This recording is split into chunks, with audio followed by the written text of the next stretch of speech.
Good afternoon, everyone. My name is Adam Kobeck. It's an honor to speak with you today. Today I'm going to be talking to you about the island of Guam. Now, first off, I want to know how many of you have ever heard of Guam? And for those that have heard of Guam, do you have any idea where Guam is? Because I thought it was located down by the Caribbean islands, and I was completely wrong. It's actually in the western Pacific Ocean, kind of over by Australia, which is a long plane ride. I think it's like 15 or 16 hours for a plane ride, like 6,000 miles away, a long ways away. But anyways, so today I want to give you a little history of Guam. I want to take you through the culture a little bit. I want to show you some of the good food they have in Guam, and the climate, and also the geography of Guam. So first I'm going to show you what Guam looks like from an airplane's perspective. Okay? Then I'm going to show you a little more of the island right there. It's absolutely gorgeous. And there's one more of the island. Now I want to take you through the history a little bit.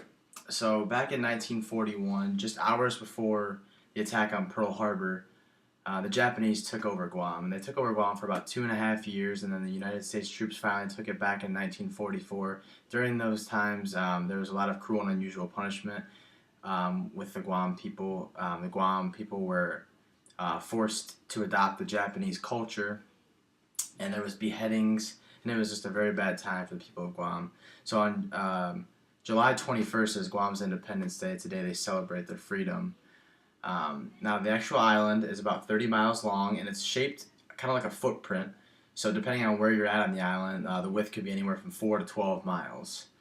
The climate there, it's nice all year long. Temperatures are range from 75 to 85 night and day. It's absolutely gorgeous there. It does get a little humid. They are subject to typhoons, being an island obviously, and water on all the sides.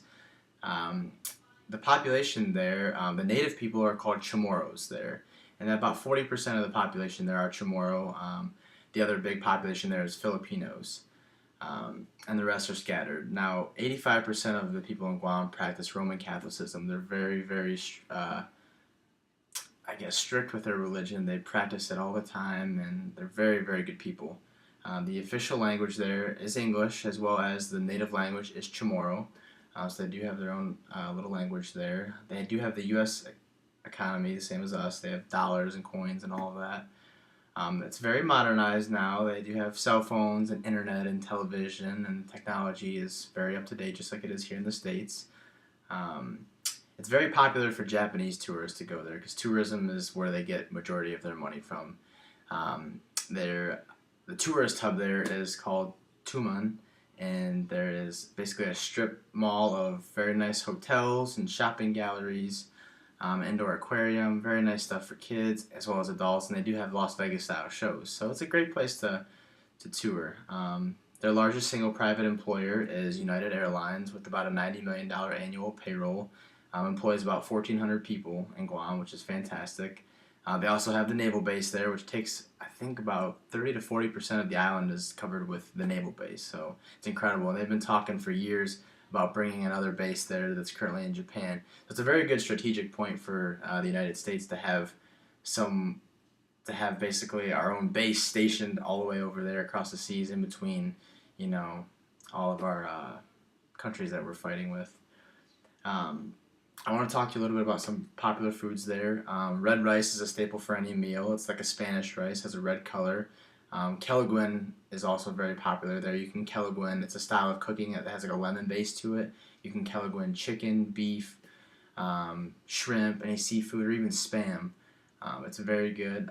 They're also very accustomed to barbecuing a lot. They have really big parties in Guam, and they're very welcoming people. They usually start barbecuing the day beforehand, so it's very good. Kadam pika is also a very popular food in Guam. It's like a spicy stew. And I'll show you a couple pictures of those here while I'm talking. And then the final one is a coconut candy, which is a very popular sweet that they have there. And Guam has about 180,000 people right now as of 2008. So I guess now I would say more like 210,000. But here's some pictures of the food. There's the red rice, as well as there's a kelaguen chicken. Very good. And there's a picture of the stew, and I want to show you the candy. The candy looks so good. And there's the candy. The candies are amazing. So So I basically gave you an overview of Guam there. I hope you have a chance to go there someday. I plan on going there myself in 2016. It just looks gorgeous there, and the girl I'm dating is actually from there, so I've been learning a lot from them, and I look forward to seeing myself. I want to thank you all for letting me speak with you today. It's been an honor, and I hope I taught you some today. Thank you.